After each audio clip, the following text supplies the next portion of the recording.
While most 13-year-olds dream of bikes, video games, and birthday parties, Ethan walks the streets of Manhattan collecting cans, not for fun, but to buy medicine for his sick mother. Just another invisible soul in a city too busy to care. But one rainy night, everything changes. A locked hospital ward, a man in a coma, and a boy with a truth no one believes. And what happens when a child with nothing challenges a system built to silence him? Stay with us, this story will break you and rebuild you. And if it touches you like it touched us, hit subscribe and let us know where you're watching from. You're part of this now. The rain had soaked through everything Eli wore, from his paper-thin hoodie to the fraying pants clinging to his skinny legs. He stood like a statue outside the ICU window of Hawthorne Medical Center, his small hand pressed flat against the glass, eyes locked on the man inside, a man no one believed he knew. Richard Halden, once the most commanding face in American industry, now laid unconscious and still, surrounded by machines that beeped and blinked with sterile indifference. Eli didn't flinch from the cold. His lips moved, but no one could hear him yet. A nurse passed by inside, her gaze brushing past him before she did a double take. That was the first time someone noticed. She came outside holding an umbrella over her head, clearly expecting to shoo away another vagrant. But when Eli spoke, her expression changed. "You think he's asleep," he said, voice low but precise. "But they're keeping him that way. If you leave him like this, he'll die. They're doing it on purpose." She blinked at him, startled by the calm confidence in his tone, the complete absence of pleading. There was something too direct in the way he said it, as if it wasn't just a guess, as if it was something he knew. The nurse hesitated. She glanced back at the window, then at the boy.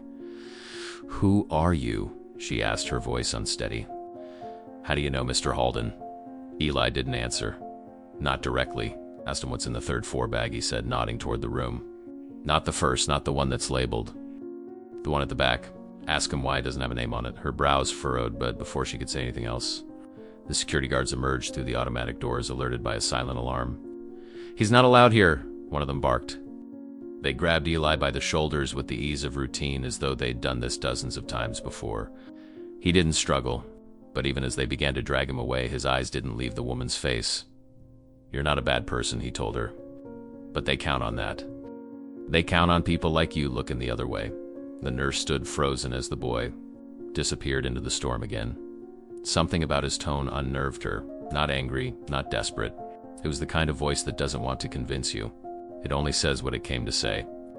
Inside the ICU, Lauren Halden stood in silence beside her husband's bed. She had just returned from a late meeting with the families, lawyers, and was absorbing the sterile quiet that always greeted her in this room. She'd started bringing a book to read out loud, something old from Richard's shelf, but tonight she hadn't opened it. There was something different in the air. Her eyes wandered to the window, where she thought she saw a shadow retreating.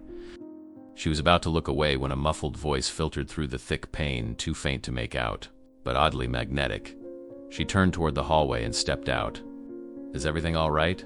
she asked the nurse, who was now standing in the rain, looking stunned. The woman didn't respond immediately. Instead, she looked back at Lauren and said, almost absently, "There was a boy. He said something strange about Richard, about the IVS." Lauren's expression tightened slightly. She didn't want to encourage paranoia, but this wasn't the first time someone had whispered doubt into her ear. She stared past the glass at the man she had loved for 20 years and whispered, "Move your hand, Rich. Just once. Show me." The hours dragged. Lauren remained seated by Richard's bedside, barely blinking. Her fingers traced the edge of his sheet, her eyes searching his face for any sign. A flutter of the lid, a twitch of the lip, a tightening of the brow. She was beginning to feel the weight of her own exhaustion when something strange happened.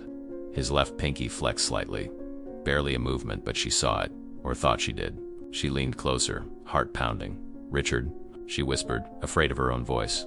Nothing. Stillness returned. But the image, that brief flicker, had lodged itself inside her like a splinter. She reached for the nurse call button, then stopped. What would she even say? That her comatose husband might have moved? That a barefoot child in the rain knew something about an illegal IV drip? She looked again at the machines. Everything seemed normal, but it wasn't, and she felt that deep in her bones. A seed of unease had been planted, and it had roots. She pulled her chair closer to his bed and said softly, "I'm here. If you can hear me, I'm here." Across the city, Eli sat huddled in a maintenance stairwell of an abandoned building, drying his soaked hoodie with the warmth from a rusted steam pipe. His stomach growled, but he ignored it. He pulled out a small, crumpled notebook from his backpack, its cover half-torn, its pages covered in scribbles, diagrams, names. One page was dedicated entirely to Hawthorne, ICU room 301, Monday 3:17 a.m. Eye movement? Below that, nurse with brown bun equals good. Male nurse equals check drip on rotation. Dr. Monroe equals liar. He underlined the word 3 times. Eli didn't operate like other kids. He didn't beg. He watched. He remembered. And when something didn't add up, he didn't let it go. Richard had once told him that power isn't in who speaks the loudest, it's in who remembers the most. Eli remembered everything. That 4 bag, the unmarked one, had only appeared 2 weeks ago. He'd been tracking its cycle. If he was right, it was what kept Richard in this state. And if no one else would stop it, he would, somehow. Back in the ICU, as the storm softened into a lingering drizzle, Lauren finally drifted off in the chair beside Richard's bed. Her hand still rested lightly on his arm. In her sleep, her mind replayed the moment like a flickering film, Richard's finger twitching just once, just barely, as if breaking through a layer of ice. In the dream, it was more than a twitch. It was deliberate. He reached for her hand, laced their fingers, and whispered her name. She jolted awake, breath-catching, disoriented by how real it had felt. Richard was still. Machines hummed. Nothing had changed. Or had it? She looked at his hand again and noticed her own hand still resting on top. Had it moved? Or had she moved it in her sleep? She didn't know. But she no longer trusted the silence. Something had shifted in the room, in her heart, in the rhythm of her doubt. Across the city, a boy settled into sleep with a torn notebook under his head. And at Hawthorne Medical Center, a woman closed her eyes again, just long enough to dream of a man she once loved and a finger that might have moved. Eli didn't sleep much under the bridge that night. Not because of the cold, which he had grown used to, or the constant hum of cars overhead. It was something else, a tension in his chest that kept him alert, half curled against a support beam, eyes flicking open at the smallest sound. He'd been sure someone would follow him after what he said at the hospital. Not security, not the nurse, someone else. Someone who had something to lose. He was halfway through tearing an old shoelace into strips when he heard soft footsteps. He tensed immediately, retreating into the shadows, ready to run. But when the figure emerged under the streetlight, he saw her face, the nurse from the hospital. No badge this time. Just a thick sweater, too large for her frame, and a paper bag clutched in one hand. "I'm not here to ask questions," she said, her voice tired. "You looked hungry." She handed him the bag. Inside was a styrofoam cup of soup, still warm, and a pair of clean socks folded over a boiled egg. "Eat before it gets cold," she added. Then she turned and left. No lecture, no warning. Just warmth. And Eli, for once, didn't run. Back at the hospital the next morning, Lauren stood longer than usual outside Richard's room. She didn't enter immediately. Something about the way his fingers lay against the blanket made her pause. For days she had come in, sat beside him, spoken in soft tones, or read to him from books she wasn't sure he even liked. But today she didn't feel like reading. She felt like watching, like studying him. She stepped inside, pulled a chair closer, and simply stared. Every few minutes she would glance up at the monitors, even though she didn't understand them. Her eyes moved to the 4 bags, 3 of them now, one labeled clearly, the others less so. When Dr. Monroe entered, clipboard in hand, she didn't wait for him to speak. "Why 3 drips?" she asked. He paused, just briefly, before giving a reassuring smile. "Hydration, nutrients, mild sedatives. All standard protocol for long-term comas," he explained smoothly. "It keeps his body from stressing itself out while healing." She tilted her head. "And he's still healing?" Monroe nodded with the kind of confidence that could talk people off ledges. But Lauren wasn't sure she believed him anymore. And for the first time, she didn't hide it. The next afternoon, as Lauren walked toward the ICU, something fluttered near her feet, a folded piece of lined paper tucked under the window. She picked it up and read the scribbled message. "He blinked today. Twice." No signature, just the same rough handwriting she recognized from the boy's first note. She looked around, but there was no one in sight. Still, she knew it was from him, Eli. She kept walking, pretending she didn't feel her pulse quicken. The following morning, there was another note. "He squeezed my hand." She handed it to the nurse, who chuckled and tossed it in the trash. "That kid's back," she muttered. "Persistent little ghost, huh?" One of the orderlies laughed. "We should give him a punch card. 10 visits and he gets to pick a new coma patient." They all laughed. Lauren didn't. She retrieved the note from the trash later that day and smoothed it out. It wasn't the content that got to her, it was the certainty in the words. No, maybe. No, I think. Just what he'd seen. What he knew. And for reasons she couldn't explain, it mattered. Dr. Monroe continued his rounds as usual, but Lauren watched him now. Not with suspicion exactly, but with attention. She noted how he answered her questions just a little too quickly, always ready with medical terms that sounded impressive but somehow said very little. When she asked for a second opinion, he deflected. Every case like this is different. Bringing in someone new would only confuse the treatment strategy, he said with a firm but polite tone. She didn't press, not yet, but the seed of doubt was growing. That night, when she sat by Richard's side, she didn't open a book. She placed her hand lightly over his and waited. "If you're in there," she whispered, "and if you can hear me, do anything. Just let me know I'm not crazy." She stayed for hours, not moving, not crying, just hoping. And when nothing happened, she didn't leave discouraged. She left angry. Not at him. At the silence. At the system. At herself for starting to believe a barefoot kid in the rain before the man with a Harvard diploma. Eli returned every day. Not just to leave notes, but to watch. He had mapped out the hospital's routines, which nurses left back doors cracked open, which doctors checked vitals mechanically without ever looking at the patient. He timed the security rotations and memorized when the lobby guard stepped outside for a cigarette. He wasn't looking for a way-in, not yet, just collecting data. The notes were just breadcrumbs, tests. He wanted to see who was paying attention. And so far it was only Lauren. He saw her pick up the paper from under the glass. Saw her hesitate before folding it into her pocket. That was enough to keep him coming back. That and the soup. He didn't know the nurse's name. She never told him. But each night there was something waiting. A sandwich, a granola bar, a tiny bottle of juice.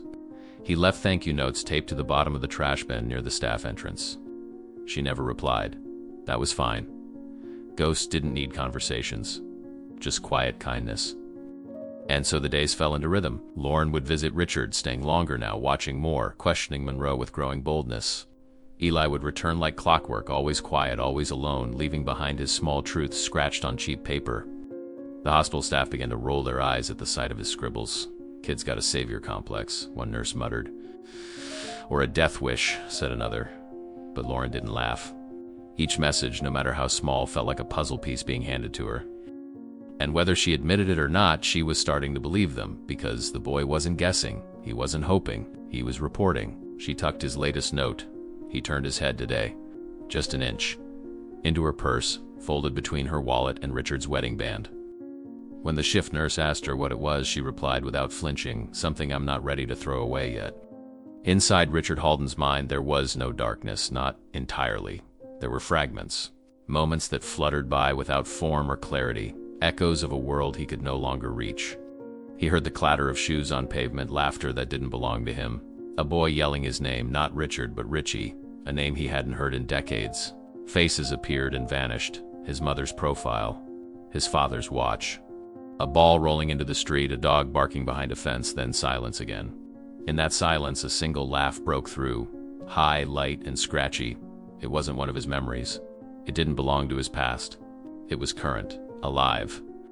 The boy's laughter didn't feel stored in the vault of his subconscious. It felt real, like it was happening right now. Something in his chest surged. He tried to move, to say something, to find the boy and grab him by the shoulder and say, "Wait," but nothing worked. His mind flickered, glitching between memory and hallucination. He wasn't asleep, but he wasn't awake either. Somewhere in the static between, he waited for a voice strong enough to pull him through. That voice arrived in the middle of the night. Not from a dream, from the real world. Eli had been planning this for days. He hadn't told the nurse who'd helped him before. He didn't want to get her in trouble. But he knew which hallway camera was broken, which code opened the second-floor maintenance exit, and exactly how long the security guard on night shift spent in the bathroom. He moved through the hospital with purpose, carrying nothing but a pen light and a folded paper towel with something scrawled on it. When he reached the ICU, the door wasn't locked the way it should have been. That worried him. Either someone was sloppy or someone expected him. Still, he stepped inside, closing the door gently behind him. The room was dim, but he didn't turn on any lights. Richard's face was tilted slightly toward the window, his chest rising and falling in rhythm with the machines. Eli approached slowly, then pulled the towel from his pocket and unfolded it. He placed it on the bedside table. Written in messy, slanted ink were the words, "You made me matter once. I won't forget." Eli sat down and reached for Richard's hand carefully. It was warm, not lifeless the way he'd feared. He held it gently, like it might crumble if he squeezed too hard. "They think you're gone," he whispered. "But I know you're not." He looked at the monitors, not because he understood them, but because they seemed like the enemy. Always blinking, always sterile. "They want your money, that's all. But I don't care about that. I just want you to wake up." His voice cracked slightly. "I need you to wake up." He closed his eyes, held Richard's hand tighter, and leaned forward until his forehead touched the back of the man's hand. "You told me not to forget who I am, so I didn't. I remembered. But you forgot who you are. So I came to remind you." A long pause. Eli didn't cry. He just stayed there, breathing slowly, letting his heartbeat fall into sync with the quiet beeping, and then it happened. A wet sound, like a breath hitching in a throat. He pulled back. There, trailing down Richard Halden's cheek, was a single tear. Eli froze. His mind raced. Had he imagined it? No, it was real. He leaned in, gently wiped it with his sleeve, and waited, watching Richard's face for anything more. "That was you, wasn't it?" he asked softly. "You heard me." He stood up slowly, afraid to move too fast, afraid to scare the moment away. "I don't know if I can do anything else. But maybe now. Maybe she will." He turned and stepped back into the hallway, glancing once over his shoulder. "Please," he said under his breath, "don't let that be the last time." With that, he disappeared down the corridor, retracing his steps, moving like a ghost among the sterile walls and echoing tiles, back into the shadows he'd come from. But he didn't know that he wasn't entirely alone this time, not in the way that mattered. From the control room, Lauren Halden had been reviewing hours of surveillance footage, not even sure what she was looking for. The camera inside Richard's ICU had recently been upgraded, and she'd requested access under the pretense of checking for any irregularities in care. What she found instead made her entire body lock up. At 3:43 a.m. the door opened. A boy entered. She leaned in closer to the screen, heart thudding. It was him, the same boy from the glass wall. No one had let him in, no badge, no escort. He moved like he belonged there. She watched him take Richard's hand, watched him lean forward and speak, though the footage had no audio. Then the tear. Lauren gasped out loud. She rewound the tape, played it again, slower. There, unmistakable. The shimmer of moisture trailing from Richard's eye. Her fingers trembled as she rewound it again and again, unable to stop herself. It was like watching a miracle happen inside a locked box. Over and over she watched the boy arrive, speak, and somehow reach him. Nothing else existed in that moment. Just that silent proof that something was waking. Lauren didn't call anyone, not the nurses, not Monroe. She sat alone in the surveillance room playing the footage on loop, the same 90 seconds that now defined everything she thought she knew about her husband's condition. The boy's face wasn't just familiar, it was intentional. The way he moved, the way he looked at Richard, the stillness he carried with him, it wasn't random, it wasn't an accident, and that tear, it hadn't come from nowhere. It hadn't been mechanical. It was a response, a recognition. Lauren leaned back in the chair, hands gripping the armrest like she was afraid of floating away. She didn't cry. Not yet. But something shifted behind her eyes. A crack, small but irreversible. The version of the story she had been told no longer fit. There was another story now, and it began with a boy who shouldn't have known anything, and a man who, against all odds, didn't wake, but wanted to. The memory came to Richard not as a dream, but as a spark, faint, almost invisible, yet charged with meaning. Years ago, on a cold Thanksgiving morning, he had visited a youth shelter at the insistence of one of his assistants. He hadn't wanted to go. He'd thought it would be another photo op, another forced handshake with grim-faced donors and uneasy smiles from underprivileged kids, but that wasn't what he got. The shelter was chaotic, full of noise and tension and sharp-eyed children who didn't trust easy. He remembered sitting stiffly in a folding chair as paper plates were passed around, wondering how quickly he could leave. That's when he saw the boy, smaller, thinner, and impossibly dirty. His cheeks were smudged, his eyes guarded but piercing. Oh, the boy hadn't spoken at first. He'd just walked right up to Richard's Rolls-Royce, parked along the curb, and written something in the thick layer of dust coating the hood. A name, just 4 letters. Eli. Then he turned and looked at Richard through the glass. That was the first moment Richard had felt something that day. He rolled down the window, leaned out, and said the words that would echo back years later, "Don't forget who you are." Lauren found the photo completely by accident. She'd been going through Richard's office, not snooping exactly, searching maybe for some anchor, some proof that she wasn't wrong to trust her instincts. Her husband had always been meticulous with what he kept, and even now, while he lay in a coma upstairs, his home office looked untouched, as if he might walk in at any moment. She opened a bottom drawer where he kept personal mementos, old notebooks, framed letters from board members, a leather box of fountain pens. In a worn manila envelope labeled Community Outreach Archive, she found a stack of photos from a Thanksgiving event nearly 10 years earlier. At first glance, they were generic, smiling volunteers, disinterested kids, a line of turkey trays. But one photo stood out. Richard was in the center, dressed casually, wearing an expression she hadn't seen in years, a real smile. Not the kind for cameras or investors. Off to the side, almost cut from the frame, was a boy, barefoot, eyes dark, writing something on the hood of the car parked behind them. Lauren stared at the image, her heart thudding. It was him. It was Eli. She sat down hard in Richard's leather chair, the photograph trembling in her hands. All this time she'd assumed the boy was a stranger, a drifter, a coincidence. But this wasn't random. This was history. That look on Richard's face in the photo, that genuine expression, it wasn't something Lauren had seen in years. Not since long before the coma. She pulled the photo closer, inspecting every inch of it. The angle was blurry, the lighting poor, but the boy's face was unmistakable. And on the windshield of the car, barely visible, was the faint trace of 4 letters etched in dust. Eli. Her breath caught. The name hadn't come from nowhere. Richard had known him, had seen him, had spoken to him. And more than that, the boy had remembered. Lauren thought of the notes under the ICU window, the way Eli had spoken with such certainty, as if Richard belonged to him in some quiet, sacred way. It wasn't delusion. It was memory. Shared memory. It was connection. She looked back at the drawer, now pulled wide open, and searched for anything else. Another note. A letter. A message. But there was nothing else in the envelope. No explanation. Just the photo. 1 second of a forgotten day frozen in time, holding all the weight that words couldn't carry.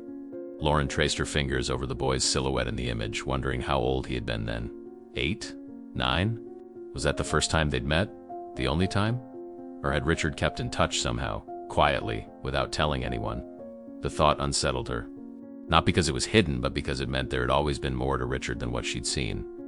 She'd married a man who was brilliant, complicated, and guarded. But he hadn't been heartless. That smile proved it. That boy proved it. And now, that same boy was back, begging the world to hear him. Not for attention, not for money, just for truth. And Richard, even in silence, was somehow still reaching toward him. Lauren stood up and walked slowly to the bookshelf, the photo still in hand. Her instincts told her to keep it, to hide it maybe, but instead she framed it and placed it right on Richard's desk, facing the door. She needed to see it. Every time she walked in, every time she questioned what she believed or what she feared, this wasn't about believing in miracles anymore. It was about believing in people, and the two in that photo had once seen each other in a way no one else had. She thought back to the tear sliding down Richard's cheek in the ICU, and how that moment had shaken her more than any diagnosis ever could. Now she understood why. Because some part of him had remembered. Some part of him was still there, holding on to a name written in dust and a boy who hadn't given up. Right, a memory surfaces. Years ago, Richard visited a youth shelter on Thanksgiving. A smaller Eli had written his name in the dust on Richard's Rolls Royce. "Don't forget who you are," Richard had told him, the only adult who ever said that. Lauren discovers a photo of that day in her husband's office, a smiling Richard and Eli in the corner of the frame. She begins to understand. Her husband once meant something to this boy, and maybe the boy still means something to him. Lauren hadn't entered Richard's study in weeks. Not since the day he collapsed in their driveway and the paramedics took him away. But something shifted after she saw the photograph, the one with the boy named Eli and that unfamiliar smile on Richard's face. That photo had broken something open in her, and she wasn't looking for closure anymore. She was looking for truth. The study looked untouched, too neat, like everything had been waiting for her. She scanned the tall bookshelves, the heavy desk, the perfectly aligned pens. But her eyes landed on a section of the bookshelf that didn't sit flush. One row of books tilted just enough to suggest movement. She stepped closer, pulled them back, and found it, a small wooden chest hidden behind the shelf panel. It wasn't ornate, but it was old. The lock was basic, brass rusted, easily snapped open with a letter opener from Richard's desk. Her hands hesitated over the lid. When she finally opened it, what she saw wasn't what she expected. No legal documents, no off-the-books financials, just notes, faded envelopes, crayon drawings, and one sketch in particular, a stick figure boy holding hands with a tall man in a suit. At the bottom, in blocky, earnest handwriting, ELI. She took the drawing out carefully, unfolding the brittle edges like she was holding something sacred. She couldn't breathe. This wasn't some random act of kindness from Richard's past. It was a connection, a bond, one he'd never told her about. The letters beneath it were more personal. Some were from shelter staff, thanking Richard for his anonymous donations, others from Eli himself, written on scrap paper, mismatched pages, some barely legible.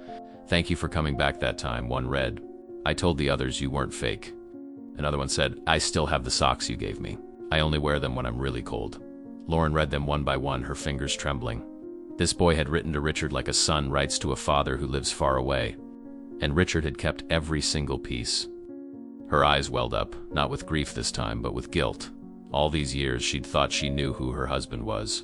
She'd stood beside him in fundraisers and boardrooms, in hospital lobbies and gala banquets, defending his silence as privacy. But it wasn't just privacy, it was pain.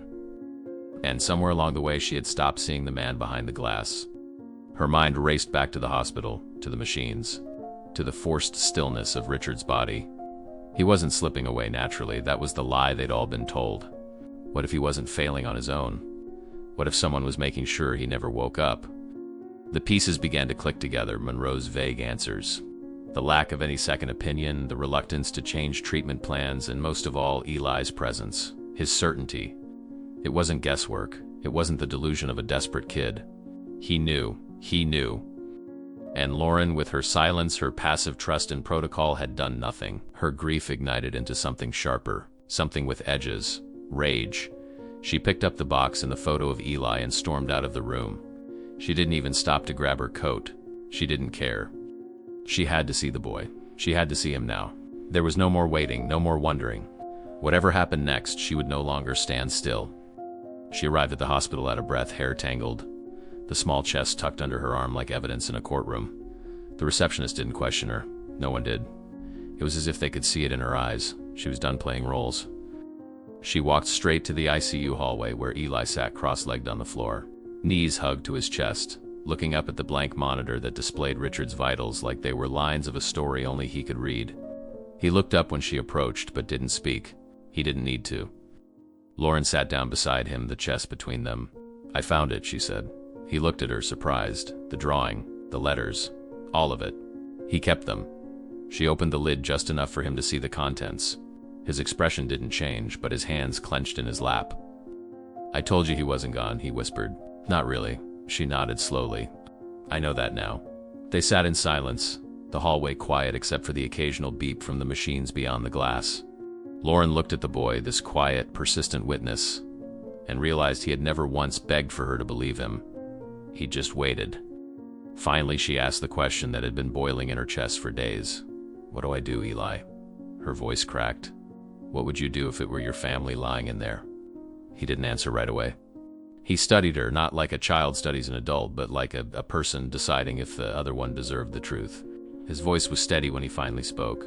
"You already know what to do," he said. "You're just scared of what happens after." Lauren didn't flinch. She heard the weight in his voice, the exhaustion of someone who had carried more pain than a boy his age should ever have to, but she also heard the clarity. He wasn't angry. He wasn't pushing her. He was trusting her. That hurt more than anything else. That this boy, abandoned by so many, still had the strength to offer her belief and expect her to earn it. She looked at Richard through the glass and for the first time didn't see a patient. She saw her husband, her Richard, and she knew what had to come next. In Richard's penthouse study, Lauren discovers a small locked chest behind a bookshelf. Inside are notes, letters, and a faded crayon drawing. A boy holding hands with a tall man in a suit. It's signed Eli. Lauren's grief turns into fire. She realizes she's been watching her husband slowly murdered and she's done nothing. She returns to the hospital where Eli is waiting. She asks him what she should do. "You already know," he says.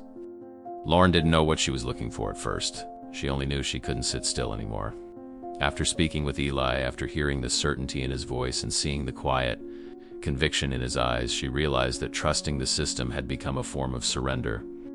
She began digging through Richard's medical files herself, requesting reports, dosage logs, every treatment protocol since his coma began.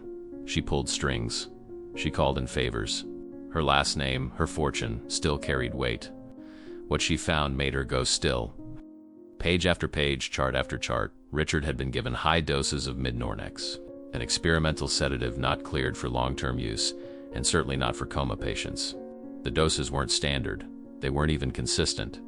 They escalated without clear cause. One log showed a spike after Richard moved his fingers during a routine test. Another increase was logged right after Eli's first visit. The patterns were too deliberate to ignore. And the signature at the bottom of every authorization form was always the same: Dr. Charles Monroe. Lauren stared at the papers, her stomach twisting. This wasn't negligence, this was control. Sustained, calculated unconsciousness. Her husband wasn't being treated. He was being contained. She didn't schedule a meeting, she didn't call ahead. She marched into Monroe's office, flinging the door open with so much force that the framed diplomas on the wall rattled.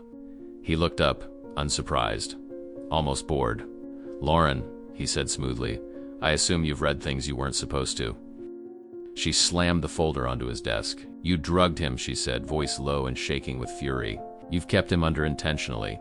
You knew he was trying to come back." Monroe remained seated, hands folded, entirely composed. "He was tired, Lauren," he said. "Tired of fighting. Tired of being the man everyone expected him to be. I simply ... helped him rest." She blinked in disbelief. "You're justifying this? You think you had the right?" His eyes narrowed. "I had the responsibility. Richard trusted me to make the call if things went too far. And they did." He was becoming unstable, reckless. Lauren took a step closer, her voice cutting like glass. "You didn't protect him. You imprisoned him." Monroe didn't flinch. "You want to believe he's still in there? That's grief talking. You should thank me. I made it easier." She left without another word, gripping the file so tightly her knuckles went white. Back in the hallway, her legs shook. She felt the edges of betrayal sharpening inside her, not just toward Monroe, but toward herself. How had she missed it for so long? How had she accepted his explanations without demanding real answers? Guilt swirled in her like venom, but guilt wasn't enough. She took the elevator down to the ICU, carrying with her the weight of what she'd discovered. Eli was waiting, seated in his usual spot by the window, legs crossed, eyes on Richard as if watching for any shift in the silence. When she approached, he didn't turn. "You found it, didn't you?" he said quietly. She nodded. "Yes, you were right. It's not the coma, it's what they're putting in his body. He's being sedated over and over again, kept from waking up." He looked up at her then, his face calm, unreadable. "So what now?" She didn't answer right away. Instead, she knelt beside him and opened the file, showing him the charts, the name of the drug, the timelines. His eyes scanned them quickly, and then he looked at her again. "Then we stop helping them," he said. "We stop helping him sleep." That night, they waited until the nurse rotation changed, a brief window where protocol slipped and routines took over. Lauren didn't ask permission. She didn't tell anyone. She brought the copy of Richard's chart to the night nurse and requested a dosage reevaluation, citing irregularities in the logs. The nurse hesitated, wary, but Lauren handed her a signed medical proxy and whispered, "You can check for yourself. I'm not lying." Reluctantly, the nurse adjusted the 4-line and halved the flow rate of the sedative. "This is against every rule," she murmured, hands shaking. "Not if he wakes up," Lauren replied. They stood in silence, watching. For minutes, nothing changed. Then a flicker, a breath that caught, a finger twitching slightly against the edge of the sheet. It wasn't dramatic, it wasn't cinematic, but it was real. Eli stepped closer, his hand brushing Richard's. "He's trying," he whispered. "I knew he was still in there." Lauren said nothing, but tears threatened to rise. Not from fear, but from relief. The first crack in the stone. The first undeniable sign that Richard was not lost, only buried beneath layers of deceit. Eli didn't sleep that night, neither did Lauren. They stayed in the hallway long after the nurse left, each lost in their own thoughts. The silence between them wasn't uncomfortable, it was purposeful. The kind of silence shared between people who've crossed a threshold together. Lauren thought of how quickly things had spiraled, of how Monroe had managed to play God without challenge, and of how easily she might have continued believing the lie if not for Eli's persistence. He hadn't shouted. He hadn't begged. He had simply waited and told the truth again and again until someone listened. She glanced over at him now, this boy with hollow cheeks and stubborn eyes, and felt a sense of awe. Not just gratitude, respect. Eli had held on to a truth no one wanted to hear, and because of him, Richard stirred. For the first time, Lauren wasn't afraid of what would happen next. The fear had already passed. Now there was only resolve. Lauren investigates Richard's treatment and finds the horrifying truth. Dr. Monroe has been administering experimental sedatives, high doses intended to keep Richard in a state of induced unconsciousness. When confronted, Monroe is calm. He was tired. "I just helped him rest," he says coldly. Lauren tells Eli he doesn't flinch. "Then we stop helping him," the boy says. That night, they cut the dosage in half. Richard stirs. It happened so quickly that Lauren almost missed it. One moment, Richard's eyes were closed as they had been for weeks, impossibly still, falsely peaceful. Then, with a twitch of his brow and a shallow intake of breath, his eyelids parted. His gaze was distant at first, cloudy, searching, but undeniably aware. Lauren leaned in, afraid to breathe herself. His lips moved slowly, fighting the weight of drugs and silence. "Lore, ... The sound came out cracked, barely more than a whisper, but it was him. Her name, or the beginning of it, still clinging to his voice like a lifeline. Her hand flew to her mouth. The tears came in an unstoppable wave, hot and heavy. She collapsed into the side of the bed, clutching his fingers as if she could anchor him with the sheer force of her need. "Richard," she gasped, sobbing. "I'm here! I'm right here!" His eyes blinked once, then fell closed again, the effort too much. But it was enough. It was everything. Lauren didn't know how long she cried, only that the impossible had just happened. He had spoken. He had seen her. He was coming back. But behind her, Monroe had already entered the room. He was calm, as always. Impeccable suit, rehearsed expressions, the same clinical coolness she now understood was not a temperament but a mask. "He's destabilizing," Monroe said to the nurse nearby. "Increase the sedatives. Call the transfer team." Lauren turned, still weeping, but now with fury in her bones. He spoke. "Charles." He opened his eyes. Monroe didn't blink. "You imagined it. It's common in families, projection, false hope. I'll note it in the file." She stepped in front of him. He said my name. "A syllable," Monroe snapped. "Not cognition, not recovery. Let the professionals do their work." Then came the final blow. "I've already filed the transfer forms. He'll be moved to a private facility in Vermont by tomorrow morning. State of the art. Less distractions." Lauren's heart plummeted. "You're hiding him," she said, her voice low with disgust. "You're removing him." Monroe offered her a pitying smile. "He needs peace. You need closure. This isn't a life anymore, Lauren. It's a memory you haven't let go of." She realized then that he was too practiced, too quick. The plan had been in motion for a while. Her husband was being stolen while still alive, and the person doing it wasn't even pretending otherwise anymore. Eli was gone. After Richard's eye-opening moment, no one had seen the boy. 2 days passed with no sign of him. Not in the IQ hallway, not outside the hospital, not under the awning where he sometimes slept. Lauren left notes with the security guards, descriptions with the volunteers, even checked the youth shelter downtown. But he had vanished. She stared at the footage of Richard's eye fluttering open again and again, trying to hold on to the hope that the boy had been right all along, and that he hadn't just imagined what he'd seen in Richard. But each hour without Eli chipped away at that belief. Had Monroe gotten to him? Had someone scared him off, or worse, had he just given up? The hospital had entered lockdown, new restrictions, new codes. Lauren was barred from Richard's side at night and given limited updates. Everything moved with chilling precision. The kind of red tape you don't question unless you know better, and she knew better now. But knowing the truth and proving it were different beasts. She needed Eli. She needed whatever it was that made Monroe so afraid of that boy's presence.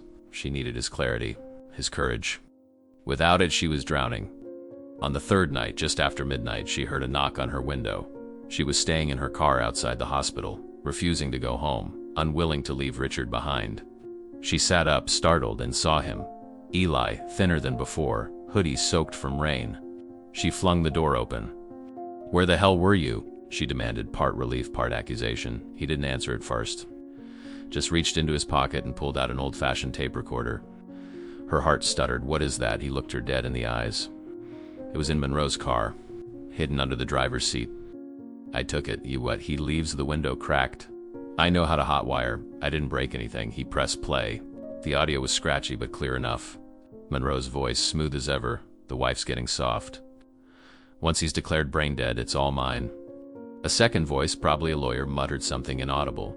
Monroe again. "She still thinks there's something left in him, but I've planned for that. She'll fold. She always folds." Lauren's hands trembled. "This is enough," she whispered. It's a start, Eli said, but we need to move fast. By morning, the paperwork would be final. Richard would be transferred, isolated, doped beyond recognition in some private wing no one could access. Whatever Monroe planned, it would be irreversible. But now they had proof. Something tangible. Something real. Eli had delivered it just like he always said he would. Lauren looked at the boy, soaked, shivering, exhausted, and pulled him into the passenger seat. "We're going to stop him," she said. "Together." He nodded, biting his lip. "I know." She held the recorder like it was gold. It wouldn't fix everything. It wouldn't bring Richard fully back. But it was the key to stopping the theft of his life. They would confront Monroe. They would break the plan. They would fight back. For Richard. For justice. For every second Monroe had tried to steal. As Lauren drove toward the courthouse with Eli beside her, her fear morphed into something else entirely. Focus. Purpose. Fire. The breath between hope and loss had passed. Now came the war. Richard opens his eyes. Briefly. Long enough to say one word. Lord... It's enough. Lauren collapses in tears. But Monroe acts fast. He locks down the IQ, begins the paperwork to move Richard to a private facility out of the city. Eli vanishes for 2 days. Lauren begins to lose hope. Then he returns with a tape recorder stolen from Monroe's car. On it, a conversation, Monroe speaking to a lawyer. The wife's getting soft. Once he's declared brain dead, it's all mine. They have a plan. One last chance. The rain returned as if summoned by memory itself. Thick and unrelenting, it streaked down the hospital windows in torrents, a mirror of the night Eli had first appeared. Lauren stood in the parking lot with her coat zipped to her throat, her nerves shot and her heart pounding with something between dread and defiance. Eli stood beside her, soaked already, but he didn't flinch. "Same night," he said quietly, as if the sky knew what was about to happen. They waited behind the side entrance of Hawthorne Medical near the staff access door. At precisely 2:06 a.m., a familiar face appeared. Nurse Jolene, the same one who had once smuggled Eli warm soup under a bridge. She gave a single nod, opened the door, and ushered them in with no words exchanged. Every second after that felt like borrowed time. No alarms, no guards, just halls dimmed by protocol and sleep. They moved like ghosts, cutting past corners and monitors, until they reached ICU room 17. Lauren's palms were slick as she typed in the override code. When the door opened and Richard came into view, everything stopped. All that remained was breath, the shallow rise and fall of a man not quite gone. Inside, the machines hummed, but Lauren didn't hear them. Her entire focus narrowed to the four-pump. It glowed like a warning beacon in the dark. The digital readout confirmed what she feared. Mitorenix was still active, slowly pumping into Richard's veins. It was time. Jolene moved to the drip and, with steady fingers, disconnected the sedative line. Lauren watched her husband's body as if it might vanish, or worse, stay the same. She reached out and touched his cheek. It was warmer than she expected. "Please," she whispered. "Come back to me." Behind her, Eli approached the bed with a cautious reverence. He didn't speak immediately. He just looked at Richard for a long time, his face unreadable, but not unfeeling. Then, without asking permission, he took the man's hand in his own, small and calloused. "You're more than your name," he whispered. His voice didn't shake. "You told me that when I had nothing." I remembered. And then, as if those words were keys unlocking something long sealed away, Richard's body spasmed. Not violently, but enough to steal the air from the room. He coughed. The sound was broken, wet, raw, the kind of sound that shatters silence. Lauren gasped, stumbling back a step as her hand flew to her mouth. Eli didn't move. He just gripped Richard's hand tighter. The billionaire's eyes fluttered, his lips parting in confusion and effort. It took a few long seconds, but then he spoke. One word. One name. "Eli?" The boy's grip tightened. "Yeah, it's me." Lauren couldn't breathe. She knelt by the bed, pressing her forehead to Richard's arm. "I'm here," she sobbed. "We're here." Richard blinked again, struggling to focus, struggling to be, but it was him. Not a twitch. Not a reflex. A man. Awake. Jolene checked the vitals quickly, her eyes wide with disbelief. Pulse normalizing. Oxygen stable, but none of them cared about the numbers. What mattered was the voice. That single, fragile voice. Richard's hand trembled in Eli's, and for a moment the boy seemed paralyzed by it. Then something broke in him, not fear, but release. He wiped at his face roughly with his sleeve, looking anywhere but at Lauren. "He said my name," he muttered. "I didn't make it up." Lauren reached across the bed, touching his shoulder. "No," she said, her voice cracking. "You never did." They stayed that way for a few minutes, not rushing, not celebrating, just existing in a rare, impossible stillness. Richard drifted in and out, but the awareness remained behind his eyes. He tried to speak again, but couldn't. It didn't matter. The silence was no longer empty. It was full of all the things that had been stolen. Time, trust, truth, now returning like a tide. Eli sat down. "He's going to need more than this," he said. "Yeah," Lauren replied. "But this is how it starts." In the hallway, alarms remained silent. No one had noticed yet. No transfers were made, no forms filed. The storm outside roared like a warning, but inside room 17, nothing else mattered. Eli looked at Richard and leaned in closer. "I remembered," he repeated, softer this time. "I remembered what you said." Richard blinked slowly, and for the first time in weeks, the corners of his mouth twitched. Not quite a smile, but something close. It was acknowledgement, connection, proof. Lauren exhaled a sob she hadn't realized she'd been holding, brushing her husband's hair back gently. She knew the danger wasn't over. Monroe would return. Questions would be asked. But none of it could undo this moment. What had been lost was now found. Not just a man, but a promise. One whispered sentence had reached deeper than any machine ever could, and that was enough. It's raining again, like the first night. Lauren and Eli sneak into the ICU with help from the night nurse. They disconnect the sedative drip. Eli leans in close and whispers the same phrase Richard once told him, "You're more than your name." Richard coughs, gasps, then opens his eyes. "Eli," he whispers. The boy takes his hand. "I remembered." Dr. Charles Monroe stormed through the sliding glass doors of Hawthorne Medical with all the entitlement of a man who had gotten away with too much for far too long. He didn't walk. He prowled, shoulders stiff, jaw locked, eyes darting as if ready to crush whoever dared stand in his way. But this morning something was different. There were no familiar nods from staff, no quiet reverence as he passed. Instead, the main hallway was lined with hospital administrators, 2 uniformed police officers, and a legal team that clearly wasn't his. Monroe's gait faltered for half a second, then resumed with forced arrogance. "What's going on?" he asked sharply. No one answered. As he stepped closer to the ICU wing, a cameraman adjusted his lens, and a reporter quietly whispered into her mic. "We're live outside room 17, where billionaire Richard Halden has reportedly awakened after weeks in a coma." Monroe's hand twitched. "Turn those cameras off," he barked, but his voice cracked. No one moved. That's when he saw him. Richard Halden, awake, sitting up, alert. His gaze was locked, cold and clear, and directly on Monroe. Inside the room, Richard sat with an IV still in his arm and a heart monitor steadily beeping at his side. Lauren stood behind him, her hand lightly resting on his shoulder. Eli, half hidden by the curtain, watched in silence, his eyes unreadable. Richard motioned for the notary present to step forward. His voice was hoarse but steady.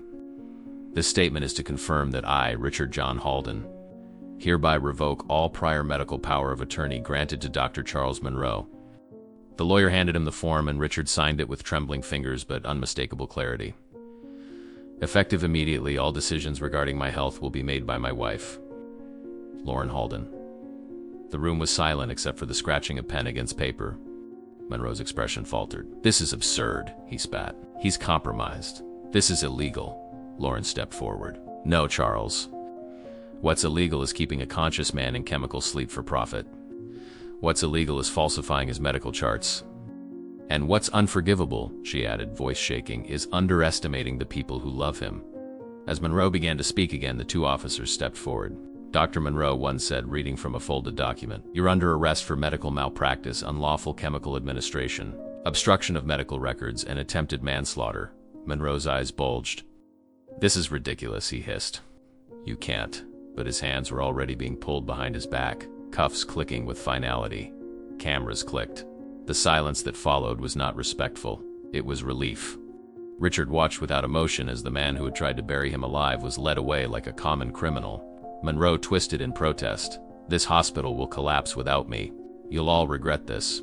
Lauren stepped forward again, calm and precise. "You made a mistake," she said, voice low but lethal. "You forgot he wasn't alone."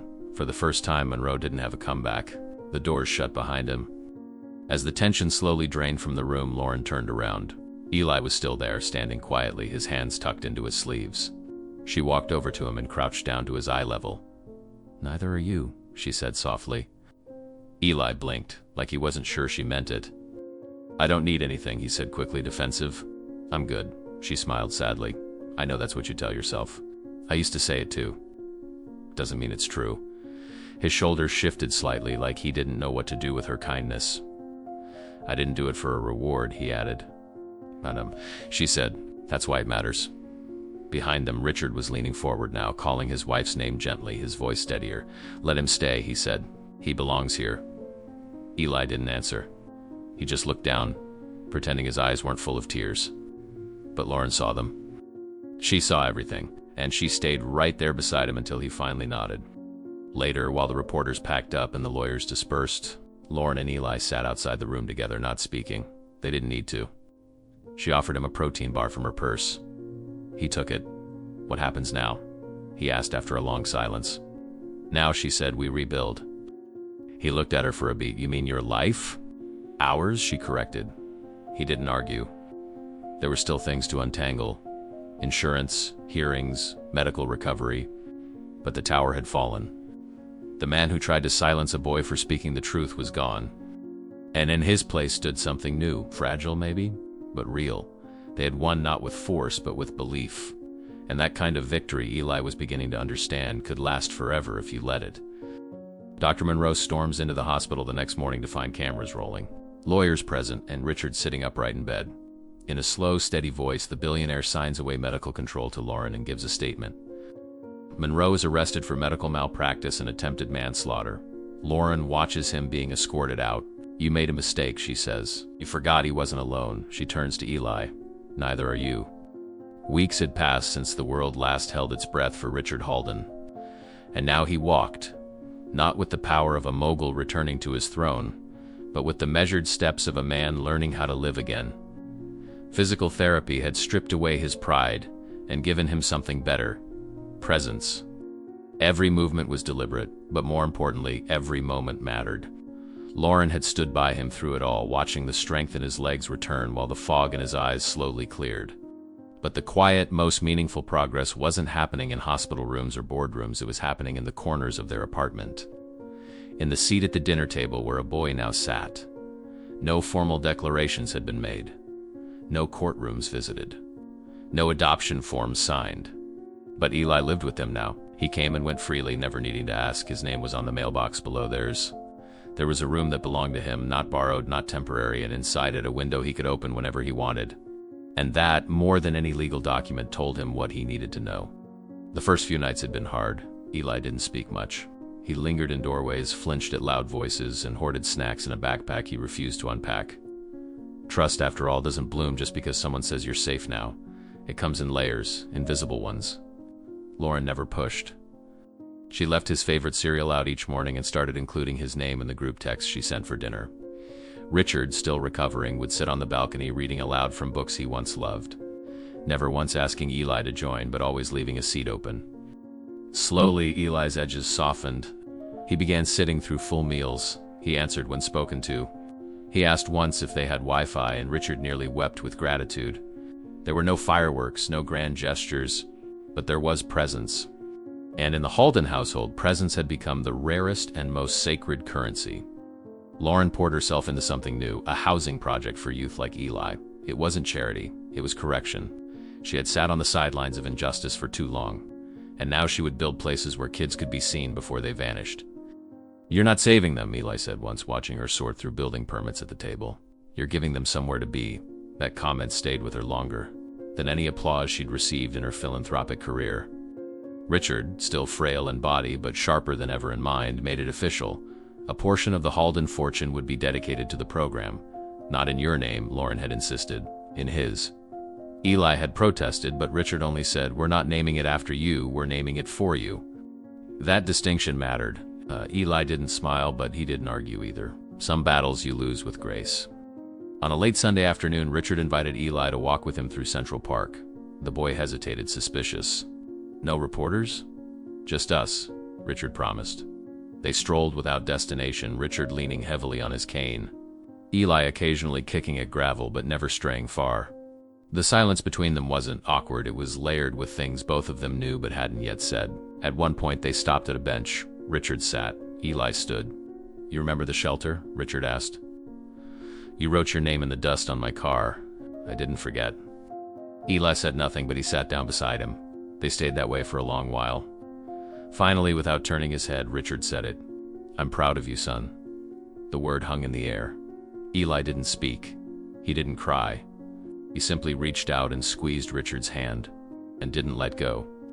There was no need for response. The word had been said and it had landed. That was enough. They resumed their walk, no destination necessary. The city moved around them, unaware of the small miracle unfolding in its heart. In the days that followed, Eli opened the window to his room more often. Not to climb out, but to let air in. He left the backpack under his bed. He asked Lauren if they could cook together and even told Richard he'd started writing things down just in case. He didn't know if this was forever, but he knew it was real. And real was more than he ever thought he'd get. The house was no longer silent. It laughed. It listened. It healed. And in the quiet moments when no one was looking, Eli caught himself humming under his breath. Something light. Something whole. Weeks later, Richard walks again. Lauren donates part of their fortune to a housing project for at-risk youth. But the most important change is quiet. Eli now lives with them. No adoption paperwork yet, no grand gesture. Just a place at the dinner table, a bedroom with a window, a name on a mailbox. Richard calls him son for the first time on a walk. Through Central Park, Eli doesn't answer, he just squeezes his hand and holds on. And for the first time in years, they both feel whole. We put our hearts into every story we share here. Each video you watch takes days, sometimes weeks of care, writing and editing, all with you in mind. We're not a big production team, just a small group passionate about bringing you meaningful stories that stay with you long after the video ends. If this story touched you in some way, we'd love to hear what it meant to you. Leave us a comment, we read every single one and your words truly matter. And if you haven't yet, please consider subscribing to our channel. When you subscribe, you're not just getting more stories like this, you're helping us keep going.